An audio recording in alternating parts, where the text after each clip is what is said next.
Welcome back my YouTube channel. So आज हम इस वीडियो में देखेंगे यूपी बीएड एंट्रेंस एग्ज़ाम 2024 के क्वेश्चंस जो हम इस वीडियो में लाए हुए हैं। हम जो कल वीडियो लाए थे, इसके पहले वाला वीडियो, उसमें हम प्रैक्टिस सेट 1 डिस्कस किए थे, उसमें हम मेंशन नहीं किए हुए हैं।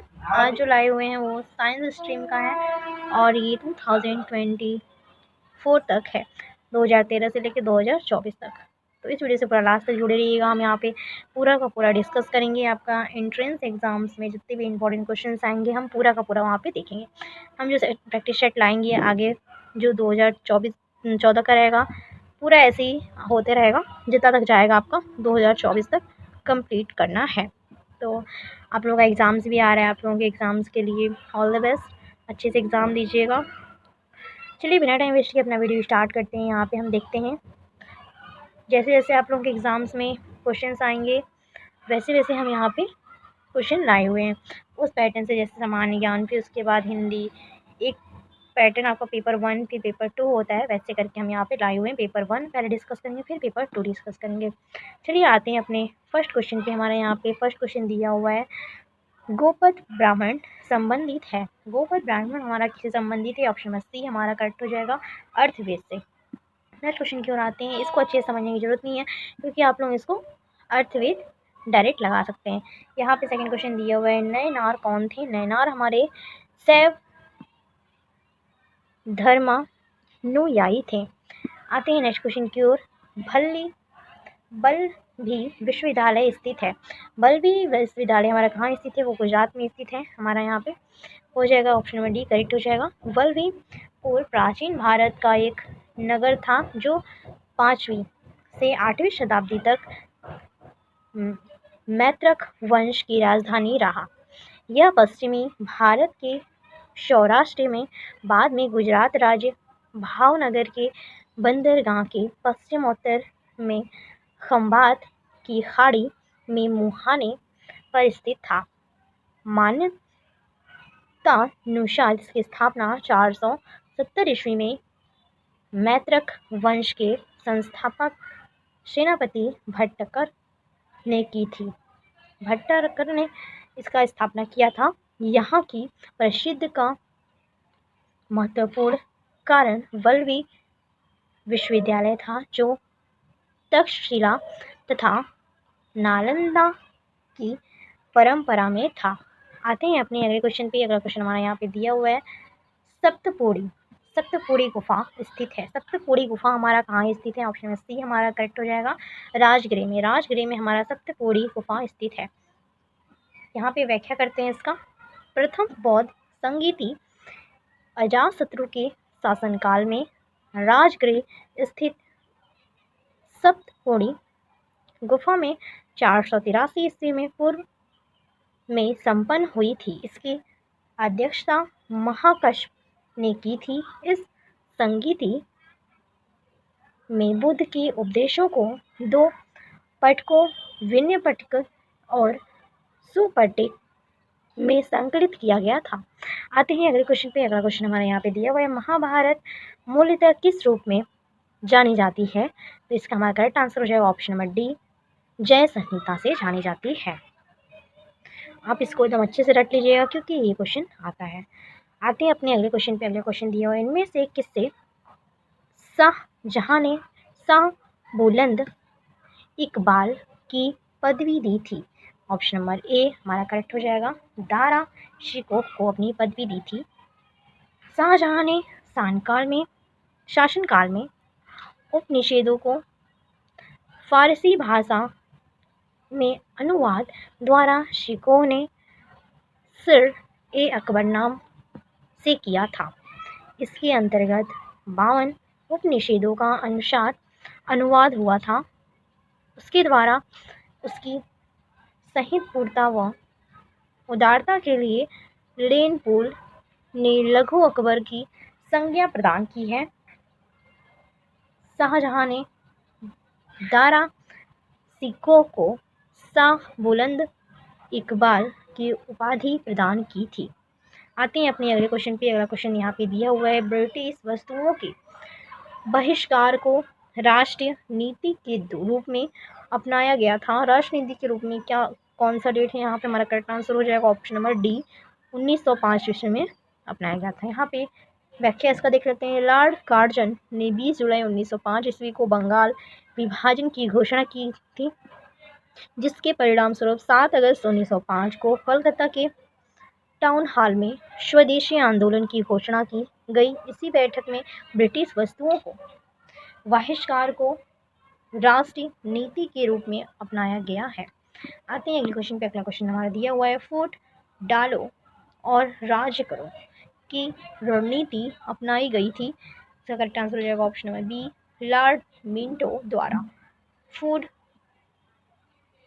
फूट डालो राज करो की नीति का जिम्मेदार सामान्य तौर पर लॉर्ड कर्जन को माना जाता है, मगर लोक सेवा आयोग द्वारा जारी उत्तर कुंजी के अनुसार लॉर्ड मिंटो को फूट डालो राज करो की रणनीति अपनाने वाला बताया गया है। आते हैं अगले क्वेश्चन पे। अगला क्वेश्चन यहाँ पे दिया हुआ है, गदर पार्टी का मुख्यालय कहाँ था? गदर पार्टी का मुख्यालय हमारा सैन फ्रांसिस्को में था। आते हैं अगले क्वेश्चन पे। अगला क्वेश्चन दिया हुआ है, इनमें से किसे दी ग्रैंड ओल्ड मैन के नाम से जाना जाता है? ऑप्शन नंबर सी हमारा करेक्ट हो जाएगा। दादर भाई नौरोजी जी को दी ग्रैंड ओल्ड मैन के नाम से जाना जाता है।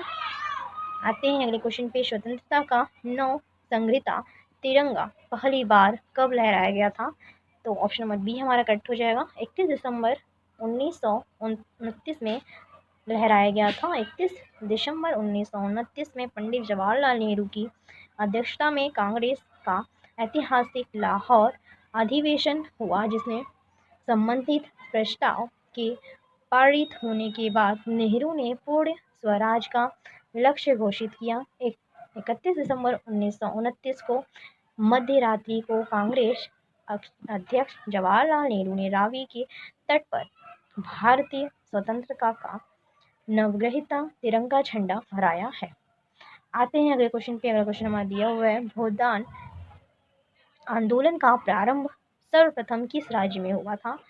आंध्र प्रदेश में इसका करेक्ट आंसर जो आंध्र प्रदेश में सर्वप्रथम प्रारंभ हुआ था भूदान का आंदोलन।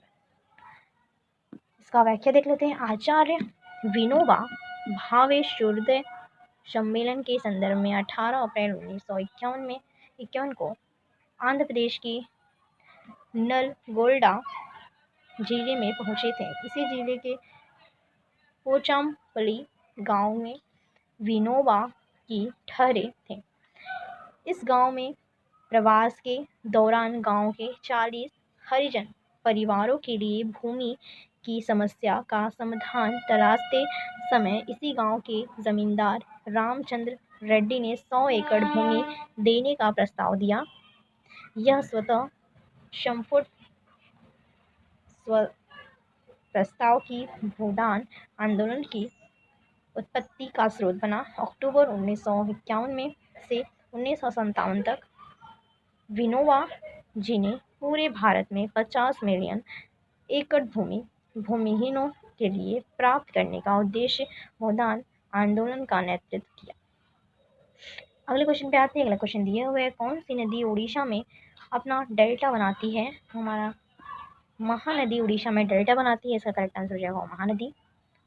यहाँ पे आते हैं, इसका व्याख्या देखते हैं। महानदी 858 किलोमीटर लंबी नदी है।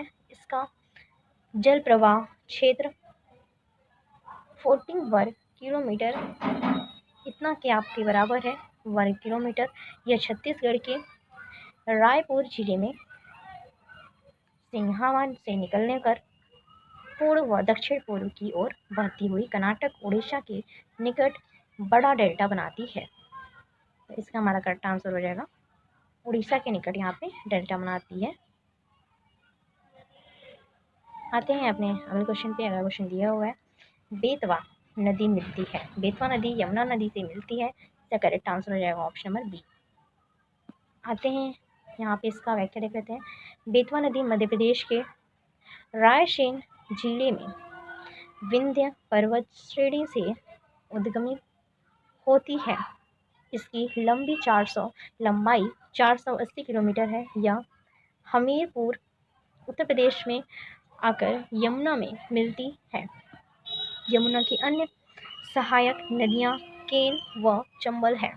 ये दो सहायक नदियाँ हैं, ये याद रखिएगा, केन और चंबल। ये भी पूछा जा सकता है क्वेश्चन से, तो इसको आप ध्यान रखिएगा। आते हैं अपने अगले क्वेश्चन पे। अगला क्वेश्चन दिया हुआ है, भारत के कितने राज्य समुद्र के किनारे पर हैं? तो भारत के कितने राज्य समुद्र के किनारे पे हैं? तो ऑप्शन नंबर सी हमारा करेक्ट हो जाएगा 9। 9 राज्य समुद्र के किनारे पर हैं। कौन कौन से हैं? भारत के 9 राज्य तट रेखा से लगे हैं। ये राज्य हैं गुजरात, महाराष्ट्र, गोवा, कर्नाटक, केरल, तमिलनाडु, आंध्र प्रदेश, उड़ीसा एवं पश्चिम बंगाल। भारत में सर्वाधिक लंबी समुद्र तटीय सीमा वाला राज्य गुजरात है। इसकी समुद्र आते हैं अगले क्वेश्चन पे। अगला क्वेश्चन दिया हुआ है, साधारणतः ओरोबैकी खरपतवार पाया जाता है। इसका करेक्ट आंसर है ऑप्शन नंबर ए, तंबाकू के खेत में ये पाया जाता है। वैज्ञानिक भाषा में ओरोबैकी या हिंदी में आज्ञा के नाम से जाना जाने वाला यह परजीवी किस्म का पौधा है जो कि तंबाकू के अलावा चना, सरसों, टमाटर व जीरे की फसल को भी चौपट कर देता है। आते हैं अगले क्वेश्चन पे। अगला क्वेश्चन हमारा यहाँ पे दिया हुआ है, मुद्रा के अवमूल्यन का परिमाण है। अवमूल्यन का परिणाम हमारा क्या है? तो इसका करेक्ट आंसर हो जाएगा ऑप्शन नंबर सी, देश में निर्यातों का बढ़ना और आयातों का घटना। आते हैं अगले क्वेश्चन पे। अगला क्वेश्चन दिया हुआ है, मुंबई की मीठी नदी निम्नलिखित में से किस झील से निकलती है? ऑप्शन नंबर सी हमारा करेक्ट हो जाएगा पोवई झील। पोवई झील का नाम आप सुने होंगे। ये मीठी नदी मुंबई के सालसेट द्वीप पर बहती है। इस नदी का मुख्य स्रोत इसी द्वीप पर स्थित पोवई झील है। आते हैं अगले क्वेश्चन पे, भारत के कोयले का सर्वाधिक उत्पादन किस राज्य में होता है? कोयले का सर्वाधिक उत्पादन हमारा उड़ीसा में होता है। ये राज्य याद रखिएगा। भारत में कोयले का सर्वाधिक उत्पादन करने वाला राज्य झारखंड है, किंतु प्रश्नगत विकल्पों में झारखंड न होने के कारण उड़ीसा सही उत्तर होगा। यहाँ पे सबसे पहले अगर यहाँ पे आपका झारखंड होता तो आप झारखंड लगाते, लेकिन यहाँ पे झारखंड नहीं था तो हम यहाँ आते हैं अगले क्वेश्चन पे। अगला क्वेश्चन दिया हुआ है, मानव के बाल एवं नख में निम्नलिखित में से कौन सा प्रोटीन विद्यमान है? मानव के बाल एवं नख में केराटिन नामक प्रोटीन विद्यमान होता है। ऑप्शन नंबर बी हमारा करेक्ट हो जाएगा, केराटिन। आते हैं अगले क्वेश्चन पे। अगला क्वेश्चन हमारा यहाँ पे दिया हुआ है, निम्नलिखित झीलों में से कौन सी एक विश्व धरोहर स्थल है? ऑप्शन नंबर डी हमारा करेक्ट हो जाएगा, क्रोएशिया की लिप्टविस झील। लिप्टविस झील हमारा क्रोएशिया की लिप्टविस झील राष्ट्रीय पार्क को यूनेस्को द्वारा सन 1979 में विश्व धरोहर स्थल घोषित किया गया था। सांस्कृतिक और प्राकृतिक महत्व के ऐसे स्थल को मानवता के लिए जरूरी है कि जो यूनेस्को द्वारा विश्व धरोहर की मान्यता प्रदान की जाती है। इसका हमारा correct answer option number B है, क्रोएशिया की लिप्टविस झील। नेक्स्ट क्वेश्चन को आते हैं। नेक्स्ट क्वेश्चन हमारे यहाँ पे दिया हुआ है, निम्नलिखित में से कौन सी इल्तुतमिश के राज्यकाल में सल्तनत की राजधानी थी? सल्तनत की राजधानी हमारी दिल्ली है। करेक्ट आंसर दिल्ली हो जाएगा। कुतुबुद्दीन ऐबक के समय सल्तनत की राजधानी लाहौर था, किंतु ऐबक की मृत्यु के पश्चात इल्तुतमिश ने 1210 ईस्वी में सल्तनत की राजधानी को लाहौर से दिल्ली स्थानांतरित कर दिया था।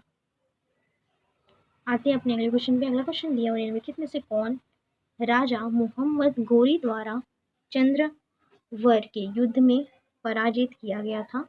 चंद्रवर के युद्ध में पराजित किया गया, उसका नाम है हमारा ऑप्शन बी, जयचंद्र। आते हैं अपने अगले क्वेश्चन पे। अगला क्वेश्चन दिया हुआ है, निम्नलिखित में से कौन एक भारतीय संविधान के अंतर्गत आपात की घोषणा का आधार नहीं है? तो इसका हमारा करेक्ट आंसर है ऑप्शन नंबर डी, आंतरिक अशांति। आंतरिक अशांति के आधार पर आपात की उद्घोषणा नहीं की जा सकती है।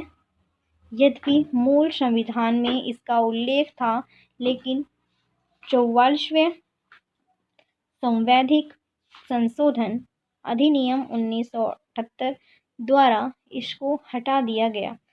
उल्लेखनीय है इसकी संविधान के अनुच्छेद 352 के अंतर्गत युद्ध, बर्बरा आक्रमण या सशस्त्र विद्रोह के आधार पर ही आपदा का घोषणा करने पर संबंधित प्रावधान किए गए हैं।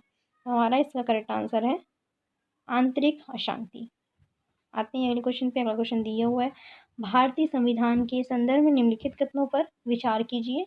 यहाँ पे दो कथन दिए हुए हैं। संघ मंत्रिपरिषद लोकसभा के प्रति सामूहिक रूप से उत्तरदायी होगा। संघ के मंत्री प्रधानमंत्री के पश्चात पर्यंत अपनी पद धारणा करेंगे।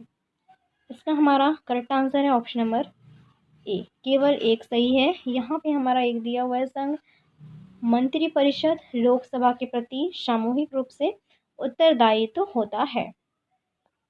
यहाँ पे दिया हुआ है, भारतीय संविधान के अनुच्छेद 75(3) में यह कहा गया है कि संघ मंत्रिपरिषद लोकसभा के प्रति सामूहिक रूप से उत्तरदायी होता है, जबकि 75 के अनुसार संघ के मंत्री राष्ट्रपति के प्रशासन पर्यंत पद धारणा करेंगे। इस तहत कथन एक सही है, जबकि दो गलत। उत्तर एक सही होगा।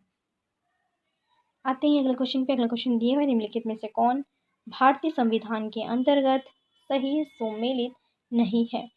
ऑप्शन नंबर डी हमारा करेक्ट हो जाएगा। अधिकरण भाग 10। भारतीय संविधान के भाग 10 का संबंध अधिकरण से न होकर अनुसूचित क्षेत्रों से संबंधित है, जबकि अन्य विकल्प सम्मिलित 73वां एवं 74वां संवैधानिक संशोधन अधिनियम 1992 द्वारा क्रमशः भारतीय संविधान में भाग 9 के माध्यम से पंचायती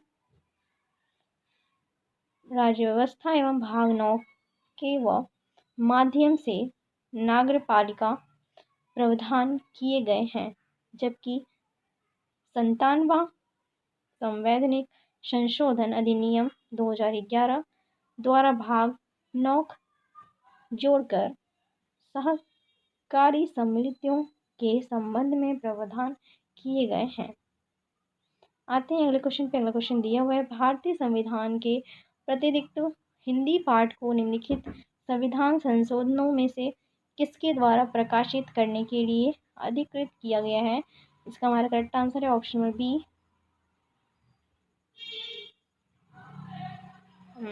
58 संशोधन 1987 में ये सारा संशोधन के द्वारा प्रकाशित करने के लिए अधिकृत किया गया था।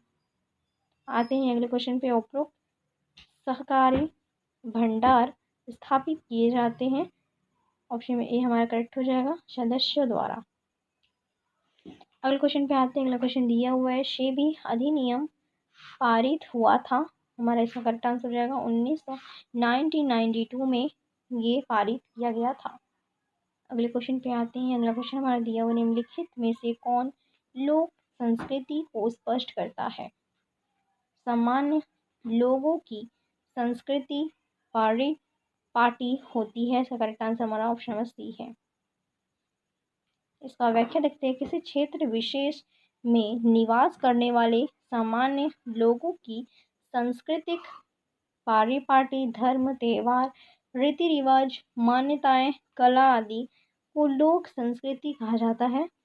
लोक संस्कृति किसी क्षेत्र विशेष को अन्य क्षेत्रों से स्वतंत्र पहचान प्रदान करती है। आते हैं अगले क्वेश्चन पे। विनिमय साध्य विलेख अधिनियम प्रभावकारी हुआ। इसका हमारा correct answer option number B है, 1882 ईस्वी में हुआ था। भारत ने विनिमय साध्य विलेख अधिनियम 1 मार्च 1982 से प्रारंभ हुआ। उल्लेखनीय कि इस अधिनियम में विनिमय साध्य विलेखन अधिनियम 2015 द्वारा कुछ संशोधन भी किया गया था, जो 15 जून 2015 तक से प्रवाही हुआ है। अब आते हैं हिंदी के क्वेश्चन पे। हिंदी का क्वेश्चन हमारा यहाँ पे दिया हुआ है खंड ब। पहला क्वेश्चन दिया हुआ है यहाँ पे, सन्य मार्ग के कौन सी संधि है? सन्य मार्ग में कौन सी संधि है? तो हमारा इसका व्यंजन संधि है सन्य मार्ग। सतधन मार्ग इक्वल टू सन्य मार्ग, इनमें व्यंजन संधि है, क्योंकि यदि किसी वर्ण के प्रथम वर्ण के बाद कोई अनुनासिक वर्ण हो तो प्रथम वर्ण के बदले उसी वर्ण का अनुनासिक वर्ण हो जाता है। अगले क्वेश्चन पे आते हैं। अगला क्वेश्चन दिया हुआ है, ज्ञानोदय में कौन सी संधि है? ज्ञानोदय में हमारा गुण संधि है। इसका हम व्याख्या करते हैं। ज्ञान प्लस उदय, ज्ञानोदय। ज्ञानोदय में गुण स्वर संधि है। नियमानुसार यदि प्रथम शब्द के अंत में हाश्व एवं अथवा दीर्घ अ हो तो, और दूसरे शब्द के आदि में हाश्व अथवा दीर्घ ई उ री में से कोई वर्ण हो तो अ ई इक्वल टू ए अ उ बराबर ओ और री बराबर अर हो जाते हैं। आते हैं अगले क्वेश्चन पे। अगला क्वेश्चन दिया हुआ है, संबंध कारक चिन्ह है। संबंध कारक चिन्ह है हमारा ऑप्शन नंबर ए हो जाएगा का। संज्ञा अथवा सर्वनाम के जिस रूप से उसको दूसरे शब्दों से संबंध प्रकट होता है उसे हम संबंध कारक कहते हैं। चिन्ह का, को, के, रा, रो, रे, ना, नी, ने। हमारा इसका करेक्ट आंसर का हो जाएगा। आते हैं अगले क्वेश्चन पे। अगला क्वेश्चन दिया हुआ है, ड्राफ्टिंग का क्या अर्थ है? ड्राफ्टिंग का अर्थ है हमारा प्रारूप बनाना। प्रारूप। हमारे अगले क्वेश्चन पे। अगला क्वेश्चन दिया हुआ है, राम रमापति करधन लेहू क्या है? हमारा ये चौपाई है। ये हमारा दोहा छंद चौथा नहीं है, ये हमारा चौपाई है। राम रमापति करधन लेहू चौपाई है। चौपाई में प्रत्येक चरण में 16-16 मात्राएं होती हैं, जबकि दोहे में 11-13 प्रथम और तृतीय में 11-11 तृतीय और चतुर्थी में 13-13 मात्राएं होती हैं। सोरठा में दोहा का उल्टा होता है। सोरठा इसका दष्ट उल्टा दोहा का हो जाएगा। आते हैं अगले क्वेश्चन पे। अगला क्वेश्चन हमारे यहाँ पे दिया हुआ है, जलज में कौन सा समास है? जलज में हमारा बहुब्रीहि समास है। ऑप्शन में बी हमारा करेक्ट हो जाएगा। आते हैं अगले क्वेश्चन पे। अगला क्वेश्चन दिया हुआ है, वाक्यांश है ये बचपन तथा जवानी के बीच की अवस्था के लिए समानार्थक शब्द का चयन करें। इसका हमारा करेक्ट आंसर हो जाएगा वय संधि। वय संधि हमारा बचपन और जवानी के बीच का अवस्था के लिए प्रयुक्त किया जाता है। आते हैं अगले क्वेश्चन पे। अगला क्वेश्चन दिया हुआ है, सभा का पर्यायवाची कौन सा नहीं है? सभा का पर्यायवाची सम्मिलित नहीं है। करेक्ट आंसर हमारा ऑप्शन नंबर ए हो जाएगा। अगले क्वेश्चन पे आते हैं। हमारा अगला क्वेश्चन यहाँ पे दिया हुआ है, हमारे समाज की उन्नति दहेज प्रथा का किए बिना नहीं हो सकती है। इसका हमारा करेक्ट आंसर हो जाएगा ऑप्शन नंबर डी उन्मूलन। हमारे समाज की उन्नति दहेज प्रथा का उन्मूलन किए बिना नहीं हो सकता है। क्वेश्चन पे अगला क्वेश्चन दिया हुआ है, कलम के सिपाही राष्ट्र के डैश जागरूक प्रहरी हैं। ऑप्शन नंबर डी हमारा निरंतर हो जाएगा। ऑप्शन नंबर डी हमारा करेक्ट हो जाएगा। कलम के सिपाही राष्ट्र के निरंतर जागरूक प्रहरी हैं। अगले क्वेश्चन पे आते हैं। अगला क्वेश्चन दिया हुआ है, आज की अंतर्राष्ट्रीय राजनीतिक में शक्ति का कोई विकल्प नहीं है। ऑप्शन बी हमारा करेक्ट हो जाएगा। आते हैं अगले क्वेश्चन पे। यहाँ पे हमारा अभिरुचि परीक्षण है, ये हमारा खंड है, ये पेपर 2 का है। जैसे जैसे आप लोगों के एग्ज़ाम में पूछे जाएंगे वैसे वैसे हम यहाँ पे पैटर्न लाए हुए हैं। तो यहाँ पे हम देखते हैं, यदि अंग्रेजी वर्णमाला का प्रत्येक तीसरा वर्ड हटा दिया जाता है तो नई वर्णमाला श्रेणी में कितने स्वर होगा? इसका हमारा करेक्ट आंसर हो जाएगा ऑप्शन नंबर 2। चूंकि अंग्रेजी वर्णमाला का प्रत्येक तीसरा अक्षर वर्णमाला से हटा देने पर नई वर्णमाला इस प्रकार होगी: ए बी तीसरा हटा दिए, सी हटा दिए, डी ई एफ हटा दिए। यहाँ पे हर तीसरे पे हटा देना है। तो यहाँ पे हमारा हटाए गए अक्षरों का तीसरा स्वर आई ओ यू भी शामिल है, अतः नहीं नई वर्णमाला श्रेणी में ए और ई दो ही स्वर होंगे। आते हैं अगले क्वेश्चन पे। अगला क्वेश्चन दिया हुआ है, फूलों की एक टोकरी प्रति 10 मिनट में दुगनी हो जाती है, पूरी टोकरी 60 मिनट में भर जाती है, वह चौथाई कब भरी थी? इसका हमारा करेक्ट आंसर हो जाएगा ऑप्शन में सी 40 मिनट में, क्योंकि टोकरी के फूल प्रत्येक 10 मिनट में दो गुने हो जाते हैं, 60 मिनट में टोकरी भर जाती है, अतः भरने 10 मिनट पूर्व अर्थात 50 मिनट में टोकरी आधी भरी होगी, उससे 10 मिनट पूर्व 40 में टोकरी का चौथाई भरा होगा। इसका हमारा करेक्ट आंसर है 40 मिनट। अगले क्वेश्चन पे आते हैं। अगला क्वेश्चन दिया हुआ है, ए एक्स के पिता हैं, बी वाई की माता है, वाई और जेड की बहन है, वाई एक्स और जेड की बहन वाई है, निम्नलिखित में से कौन सा कथन निश्चितः गलत है? ऑप्शन सी हमारा करेक्ट हो जाएगा यहाँ पे ऑप्शन। यहाँ पे वाई ए का पुत्र है। यहाँ पे हमारा दिया हुआ है, रक्त संबंध से मतलब ए हमारी बी की पत्नी है, वाई हमारी बी की माता है, एक्स हमारी वाई की बहन है, जेड हमारे वाई का एक्स का भाई है और एक्स हमारा ए का पिता है।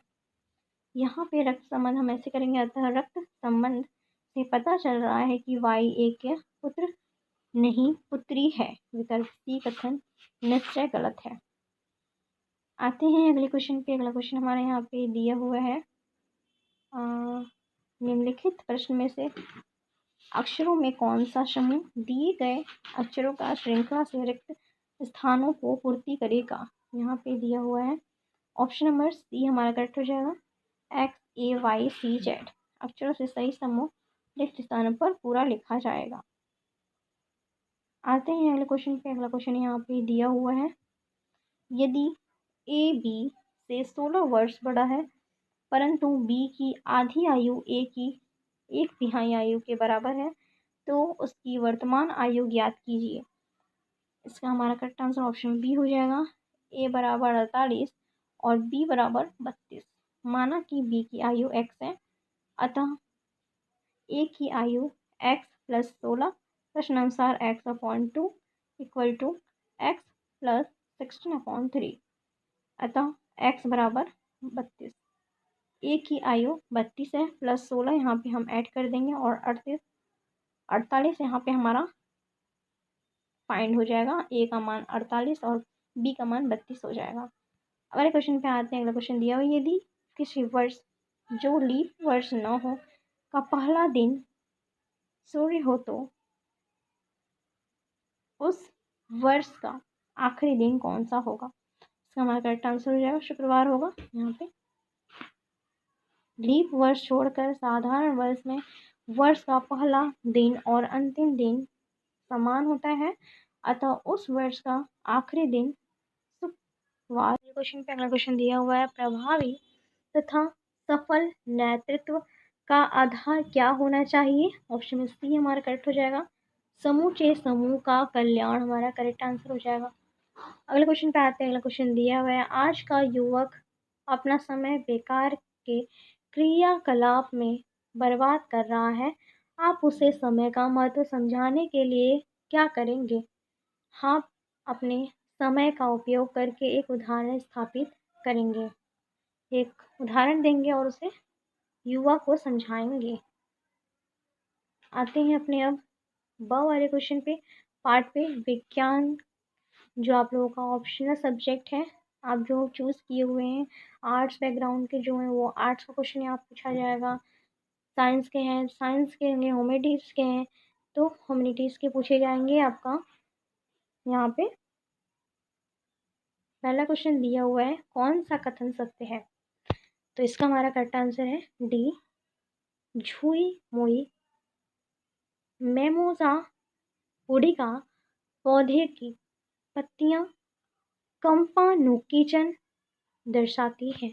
यहाँ पे पादपों में जल व लवण का वहन जाइलम द्वारा होता है।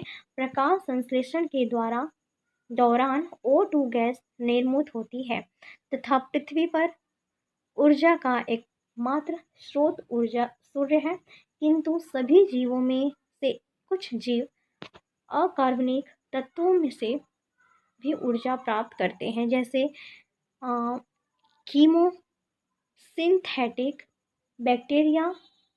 छुई मुई के पौधे में सीमोनास्टिक गति पाई जाती है, जिसके कारण छूने पर यह मुरझा जाती है, अतः विकल्प डी हमारा करेक्ट हो जाएगा। नेक्स्ट क्वेश्चन की ओर आते हैं। नेक्स्ट क्वेश्चन दिया निम्नलिखित में से किसे प्लास्टिक विस्फोटक कहा जाता है? प्लास्टिक विस्फोटक हमारा RDX को कहा जाता है। RDX में हम प्लास्टिक पदार्थ जैसे पाल्ब्यूटाइन, एक्लिकेन अम्ल या पॉलीयूरेन को मिलाकर प्लास्टिक बॉन्डेड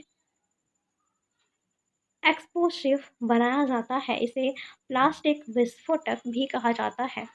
अगले क्वेश्चन पे आते हैं। अगले क्वेश्चन दिया हुआ है, अत्यधिक व्यायाम के पश्चात किस पदार्थ के संचयन के कारण थकान होती है?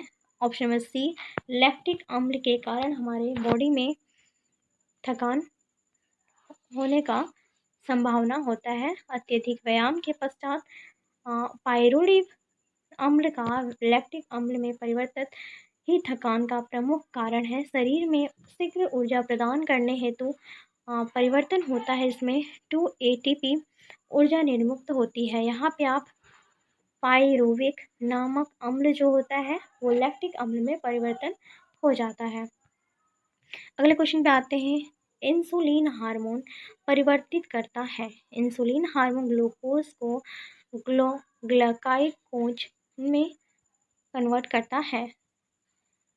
इंसुलिन हार्मोन्स अग्नाशय के लैंगरहैंस द्वीपिकाओं के बीटा कोशिकाओं द्वारा स्रावित होता है। यह ग्लूकोज को ग्लाइकोजन में परिवर्तित कर देता है। अगले क्वेश्चन पे अगला क्वेश्चन हमारा दिया हुआ है, यदि log 10a plus log 10b equal to log 10a plus b हो तो a b के मान निम्न तरह से संबंधित होंगे।